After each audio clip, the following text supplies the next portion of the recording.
Good morning. This is one of the trickiest things I've ever seen a company do to an employee. As you can imagine, I get questions from friends and family around the clock about employment law all the time. And recently I had someone reach out to me. They were like, hey, can you just look this over? Because I've never received a bonus like this before. They're calling it a bonus, but it's a lot of paperwork, which is always suspicious.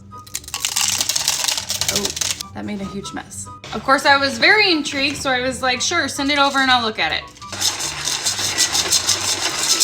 As I'm reviewing it, I'm looking at it, it's like a letter basically saying like, thank you for your years of service, here's a bonus, and by signing and accepting this, you're also agreeing to Addendum A. And I'm like, what's Addendum A? So I go over and look at the next document for Addendum A, and it's a whole damn settlement agreement for release of any and all claims against the company, which we don't even know what we're releasing at this point. That is very sneaky to call it a bonus when it's actually a settlement agreement amount. And some of the stuff in there wasn't even legal to enforce. Like it was like calling it a bonus, but then saying they couldn't discuss it or talk with anyone about it, which, as you know, is against the law. It's illegal to prohibit your employees from talking about their wages with each other, including bonuses. Upon further research by my sister-in-law, who is basically the FBI, she's also my law partner, we found out that the company's trying to get ahead of a class action by having people opt out and sign these settlement agreements so that they cannot join the class action. Knowing this additional information is how we can negotiate the severance amount to see if we can get the amount higher, or this person could choose not to accept it and see what they may recover under the class action.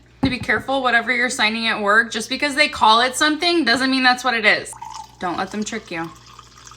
Oh no, freaking thing broke off.